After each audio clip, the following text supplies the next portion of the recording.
नमस्कार मित्रांनो, स्वागत आहे तुमचं सगळ्यांचं आपल्या लाडक्या युट्यूब चॅनलमध्ये. तर व्हिडिओवरती नसाल तर व्हिडिओ लाईक करायला विसरू नका आणि चॅनलला सबस्क्राईब करून सोबतचं बेल नोटिफिकेशन ऑन करायला विसरू नका आणि हा व्हिडिओ शेवटपर्यंत नक्की बघा. भावनाने वाजवली चक्क सुलक्षणाच्या म्हणजेच आजीच्या कानाखाली. तर नक्की काय घडतं चला संपूर्ण अपडेट जाणून घेऊया. तर मित्रांनो, तुम्ही पाहिलंच असेल की ह्या आजीने चक्क आपल्या सिद्धूच्या संसाराचा सगळा काही सौदा मांडलेला असतो. म्हणजेच भावनाला धमकी दिलेली असते की जर सिद्धूला जेलमधून बाहेर काढायचं असेल तर तुला ह्या पेपरवरती सह्या कराव्या लागतील आणि सिद्धूच्या आयुष्यामधून कायमचं लांब व्हावं लागेल. तर बिचारा सिद्धूला जी काही जेलमध्ये काय मारहाण झाली होती हे सगळं केलं होतं त्या आजीने. म्हणजेच एखादी आजी आपल्या नातवाला अशा प्रकारे मारू शकते याचा कोणी विचार देखील केला नसेल.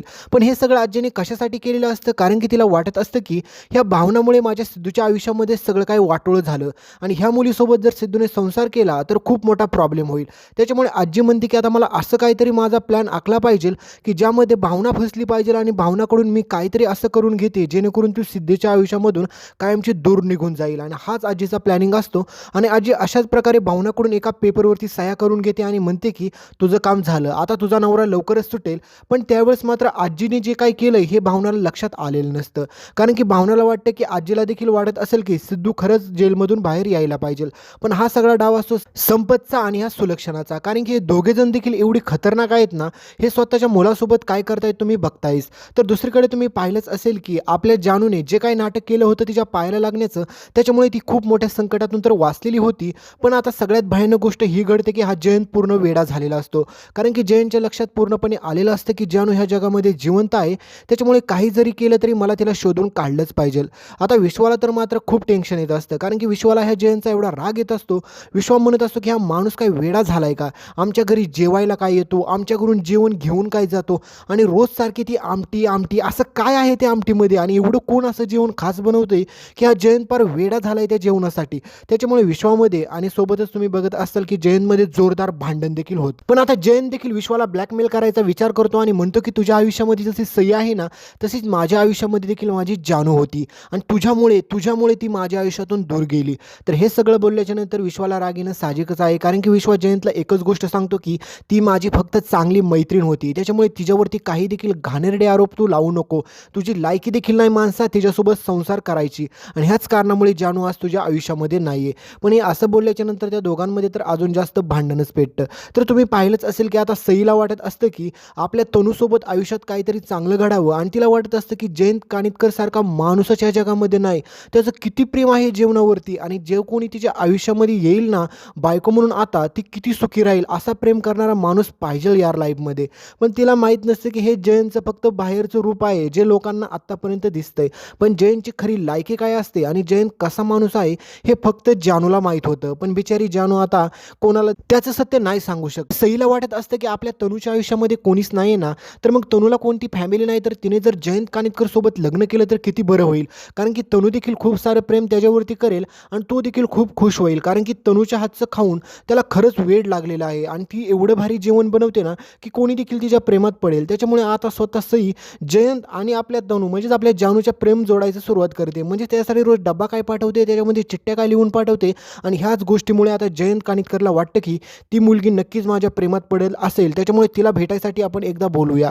पण हा जो काही सईचा मूर्खपणा असतो ना, हा सगळा जानूच्या अंगलट येणार आहे. कारण की जानूला बिचारीला वाटत असतं की त्या जयंतपासून मी जेवढी लांब जाईल ना तेवढी सुखी राहील. पण हा हरामखोर जयंत उलट आपल्या जानूचा शोध घ्यायलाच पाठीमागे लागलेला असतो आणि सई तर आता काय त्या दोघांचं लग्न जुळवायच्या पाठीमागे लागलेले असते. स्वतःचा साखरपुडा तोंडावरती येऊन पडलाय, पण ज्या क्षणी विश्वाला कळेल की जानू जिवंत आहे त्यावेळेस मात्र तिचा साखरपुडा होईल का नाही हे सांगता येत नाही. त्याच्यामुळे सई जे काय करायला जाते ना ते पूर्णपणे चुकीचं आहे. पण बिचारीची तरी काय चूक आहे की तिला माहीतच नाही की तनूच खरी जानू आहे आणि तीच खरं जयंत कानिटकरची बायको आहे.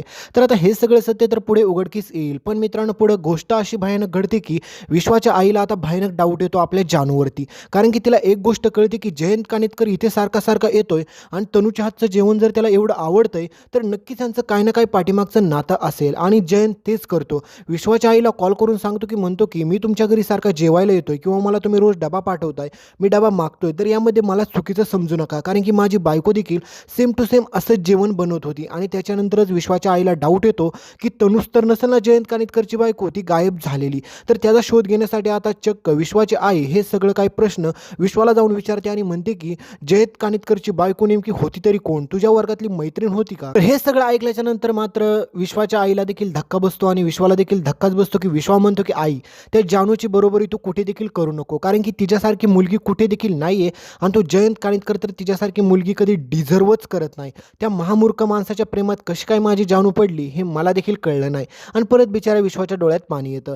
तर आता पुढे विश्वाची आई असा भयानक शोध घ्यायला जाते की तिला कळतं की चक्क ही जयंत कानिटकरची खरी बायको आहे जानू, म्हणजेच तनू. पण ते सोडा मित्रांनो, इकडे भयानक गोष्ट अशी घडलेली असते की बिचारा सिद्धू पूर्णपणे आजारी झालेला असतो जेलमध्ये, कारण की त्याला एवढी मारहाण केलेली असते की काय सांगायलाच नको. पण हे सगळं केलेलं कोणी असतं? आजीने आणि संपतने. यार, स्वतःच्या मुलाला असं कोण मारतं यार? पण हे सगळं करण्याच्या पाठीमागे त्यांचा भयानक हेतू असा असतो की त्यांना काही जरी केलं ना तरी त्यांना भावनाला त्यांच्या घरातून आणि सिद्धूच्या आयुष्यातून कायमचं काढून टाकायचं असतं, कारण की त्या आजीला बदला घ्यायचा असतो. पण ही माणसं एवढ्या बेकार प्रवृत्तीची कशी आहेत ना हे कळत नाहीये. तर आता सिद्धूच्या आयुष्यामधून कायमची भावनाला दूर करण्यासाठी चक्क ही आजी भयानक प्लॅनिंग आखते आणि वकिलांना बोलवून घेते आणि सांगते की सोडचिठ्ठी बनवा, कारण की त्यामध्ये आम्हाला भावना आणि सिद्धू एकमेकांपासून दूर करायचे आहेत. आणि त्या सगळ्यावरती सह्या घेऊन यांचा डिवोर्स पेपर तयार करायला सांगते. आणि तो पेपर तयार केल्याच्या नंतर भावना सह्या करते, कारण की तिला वाटतं की सिद्धिराज जर जेलच्या बाहेर आले तरच ते सुखरूप वाचतील, नाहीतर त्यांना कोणी देखील मारू शकतं. तर हे सगळं आता भावना प्रेमापोटी करत असते, पण बिचाऱ्या भावनाला माहीत नसतं की तिच्या घरामधली माणसं किती खतरनाक आहेत, कारण की ते कधी देखील सिद्धू आणि भावनाला एकत्र येऊन देणार नाही. तर संपतचा आणि सुलक्षणाचा हा प्लॅनिंग आता सक्सेस ठरायलाच जातो. आणि तुम्हाला माहीतच आहे की ही महामूर्ख नीलांबरी देखील आजीची साथ देत असते, कारण की या नीलांबरीला तर काय अक्कल नसते थोडी देखील, तुम्हाला चांगलंच माहीत आहे. तरी देखील ती सगळ्या कामामध्ये प्रत्येक वेळेस आपल्या अधिराजला बोलत असते आणि म्हणत असते की ही बाई चांगली नाही आहे, तिच्या नादी नका लागू, ह्या बाईसोबत तुम्ही राहू नका, कारण की तिला भडकवत असते. आणि ही नीलांबरी चक्क आता आजीच्या मदतीने भावनाला त्या घराच्या बाहेर काढायला सुरुवात करते आणि म्हणते की आता चक्क तू ह्या घराचा आणि तुझा काहीच संबंध नाही. पण त्यावेळेस मात्र आपली भावना एवढी भडकते आणि एवढी चिडते की चक्क ह्या सुलक्षणाच्या कानाखाली वाजवते, म्हणजेच ह्या आजीच्या. कारण की आजीने चक्क सौदा केलेला असतो भावनासमोर की जर सिद्धूला बाहेर काढायचं असेल तर तुला सिद्धूच्या आयुष्यातून कायमचं निघून जावं लागेल. आणि हे सगळं ऐकल्याच्या नंतर भावनाच्या पायाखालची माती सरकते, भावनाला राग येतो आणि भावना चक्क आजीवरती हात उचलते. तर आता हे केल्याच्या नंतर आजी तर जास्त चिडते, संपत चिडतो, घरातील सगळेच जण चिडतात. पण हे सगळं पाहून रेणुकाला खूप अभिमान वाटतो भावनाचा, कारण की रेणुकाला असं वाटतं की गेली कित्येक वर्ष जर मी हे सगळं काही केलं असतं ना तर ह्या सगळे आज वठणीवरती आले असते. परंतु काही देखील नाही. त्या घरामध्ये आजीचा असा सासरवासारखा माज आणि जोर असतो ना, काय सांगू तुम्हाला, तुम्ही बघतच आहात.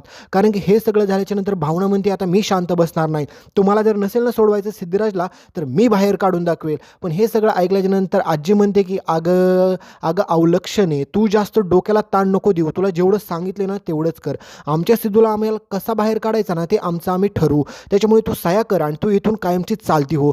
तू सिद्धूसोबत संसार करते ना हे बघून तर मला जास्तच त्रास होतोय. सिद्धूला जेलमध्ये राहून एवढा त्रास होत नाही ना तेवढं तुला मला सिद्धूसोबत बघून त्रास होतोय. पण आता हे सगळं कळल्याच्या नंतर भावनाला तर जास्त वाईट वाटतं. तर तुम्हाला काय वाटतंय मित्रांनो, भावनाने जे काय आजीसोबत केलं ते बरोबर केलं का चुकीचं हे कमेंटमध्ये सांगायला विसरू नका. आणि तुम्ही पाहिलंच असेल की बिचारा सिद्धूला चूक नसताना देखील ती शिक्षा भोगावी लागत आहे. पण ही आजी आणि संपत जे काय भावनासोबत करतात ना ते खरंच खूप चुकीचं आहे यार, असं नाही केलं पाहिजे. बिचारा भावनाचं सिद्धूवरती एवढं प्रेम आहे तर तिच्या प्रेमाच्या पोटी कमीत कमी तिला साथ द्यायची सोडून तिला जर सिद्धूपासून आयुष्यातून कायमचं दूर केलं तर बिचारा सिद्धू ह्यांच्याच घरी कधी येणार नाही. आणि गाडे पाटील घराण्यामध्ये सिद्धू जर नाही आला तर त्यांचा काही उपयोग देखील होणार नाही. बिचारा रेणुका आपल्या भावनासोबत तर खंबीरपणे उभी आहे हे पाहून तर खूप अभिमान वाटतो. पण एकीकडे आजी आणि ज्या प्रकारे संपत भावनासोबत वागतात ना हे पाहून खूप राग येतोय, कारण की यार असं कोण वागतं. तर मित्रांनो चला, ही होती पुढची येणारी अपडेट. तोपर्यंत व्हिडिओला लाईक करा, चॅनलला सबस्क्राईब करा आणि प्रत्येकाने कमेंट करून जायला विसरू नका की व्हिडिओ कसा वाटला आणि ह्या आजीसोबत नेमकं काय घडलं पाहिजे.